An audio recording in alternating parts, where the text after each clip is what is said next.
We're not going to make it through this video without cats interrupting. Hi everyone! I imagine a lot of new people are finding this video, so welcome to the channel. For the context of everyone, I have been missing from BookTube for over 2 years, so this is the first favorites video I'm doing back in the game. And for even further context, I had a miserable reading year in 2022. I was reading a lot of Kindle Unlimited things. I guess I just needed the short-term satisfaction of reading something quick and dumb and easy, which meant that a lot of these books that I'm calling my favorites of the year probably don't even skim near the top of the surface of my favorite books of all time, but they were just the best out of everything I read this year, which was not a great pool to choose from in the first place. But I think I have about 10, literally exactly 10 books slash series that I really enjoyed this year. These all got like 4 and 5 stars, which is crazy because typically my favorites of the year are all 5 stars, like new favorites of all time. We're working with what I read, which was not the best. I have a couple different genres in front of me. We've got some YA, some adult fiction,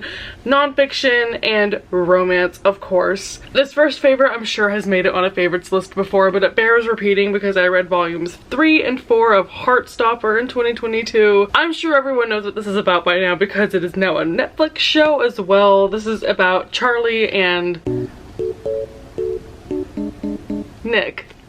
They go to boys' school together. It is a male-male romance that's slow burn and just gentle and sweet and coming of age. I love these damn books. I'm not crazy about the show, but these graphic novels are so sweet. Lots of great characters in these. Just a really good pick-me-up read. The other YA series that I read last year and enjoyed was The Beautiful by Renee Ahdieh, which is vampires, New Orleans setting, like 1920s. Nope. 1870s. I was close. I read this one through the third one of the series. I think there's set to be a fourth one. They go downhill, honestly. I gave this one like 4 stars and the rest kind of dwindled, but really solid character and world building. If you've read anything by Renee, you know that she is an incredible writer. I liked the characters in this. It's been a hot minute, so I don't remember specifics, and honestly, I did get this out of my pile of things I'm donating to be able to talk about it. So again, like, it was one of the better things I read this year, but I'm not crazy about it. The main character's name in this is Celine. It was really fun calling her Celine Dion. The romance in this is so nicely developed and it's soft. I mean, probably not because the whole thing is set around like a serial killer, but even though the series goes downhill, I still think it was one of the better things I read this year, and you would be into this if you like vampire, paranormal romance, and or historical YA fiction. Now I have 2 like adult fiction books. One of them almost might be considered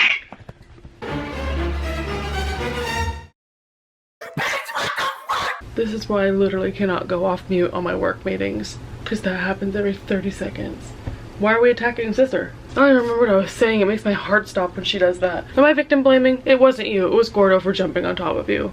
But you could have done that less loudly. Just saying. This book is probably could be considered adult romance, but also just regular fiction. The Flat Share by Beth O'Leary. This book I think is promising mostly because its premise is so unique. It's about this woman who breaks up with her boyfriend and needs a place to stay but doesn't have that much money. We've all been there, girl. So the deal that she works out with this guy that she like meets over the internet is she works days, he works nights, they'll never see each other, so let's just occupy the same apartment, and then they leave sticky notes for each other. It sounds like such an implausible trope, but it was so cute. And it kind of has an Emily Henry-esque thing going on where even though it's like about romance, there's a lot more going on in the background. Specifically, I liked how it talked about this main character's like career and the struggle she was having at work. I marked a lot of quotes in this. I don't remember loving the writing style specifically, but I guess there were a lot of zingers. It was funny. All the climactic moments that you would expect to be climactic actually hit pretty well, so I just think it was well written. If you can suspend your disbelief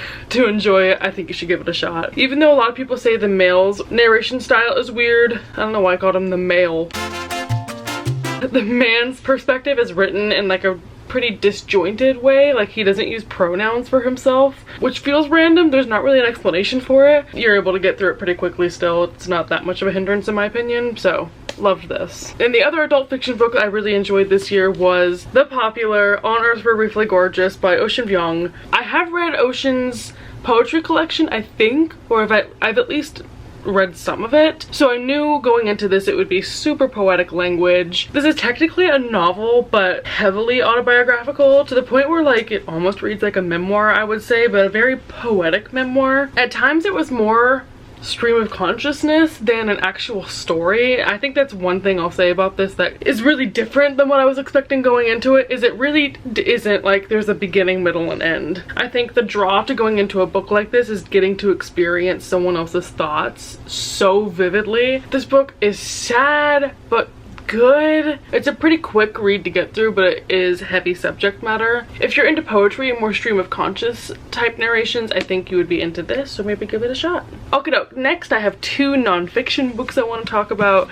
The first being like one of the only full 5 stars I gave out this year, which is this book by John Green, and it's been like a year and I have not looked up how to say this word. I think it's Anthropocene? Anthropocene? It sounds like I'm throwing the word pussy in there, so that's what it makes me nervous. The general premise of this is that each chapter focuses on a different thing, like Diet Dr. Pepper or the climate crisis. And in a snarky way, John Green reviews it, so he'll be like, I give Diet Dr. Pepper 4 stars, or I give the climate crisis 1 star. Within that snapshot of whatever he's talking about, you get the history of it, or his musings on it or something.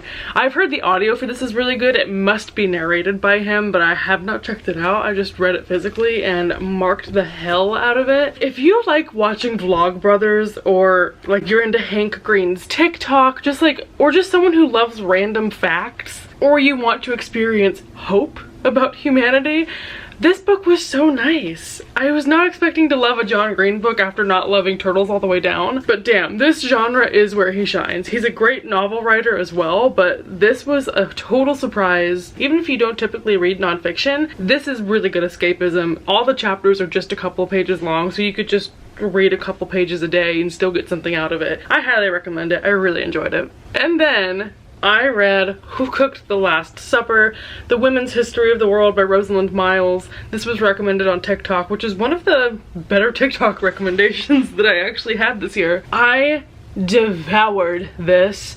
Adored it. This is basically how women have been excluded from history and all the roles we may have played, and how a lot of significant discoveries and like ways the status quos of today were shaped by women, really just uncovering some of the forgotten triumphs of our gender. I was specifically interested in this because a lot of it is about like religion interacting with femininity, and how like sexuality used to be a lot more open, and there was a time where there was a big shift in how women were regarded, where instead of being like revered in the household, we were then shunned. This was published in like 1990, I want to say. So the intersectionality in this could be a lot better. This focused on a lot of white women's history, so I don't want to give it the full credit for taking the best stab at this topic that could ever exist. Still, it was really educational for me, despite how I feel like there probably could and should be a revised version of this. This was super fascinating. And finally,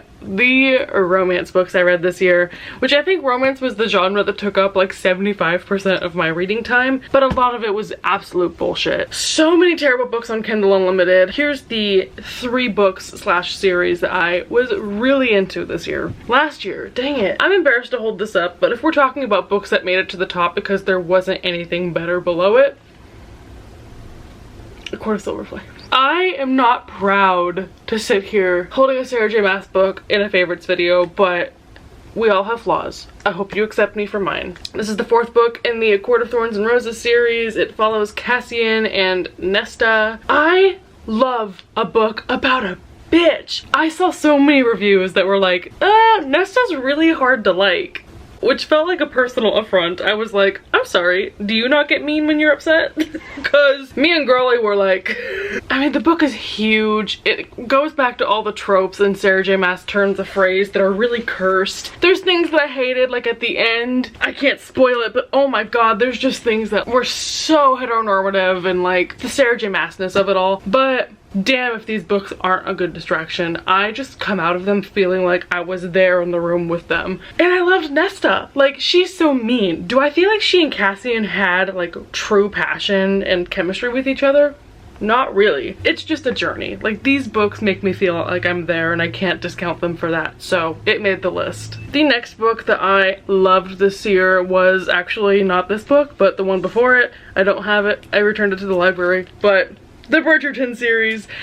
I'm obsessed with the TV show. It could be my comfort show that I watch over and over. So I tried the book. Again, there's parts of it that are not great. Is it dated? Yeah. Are there parts of it that could be a criminal offense in today's society? Absolutely. But something about it, I cannot put my finger on it. These books are so well written and I love the characters. And I just see the TV show in my head and I love the TV show. I still haven't read beyond book 1, so I'm sitting here talking about the whole series like it's the bee's knees, but oh my god, they're just so well written. The pining in them, there's so many societal rules about why they can't be together, but they still navigate them and it's like this forbidden thing.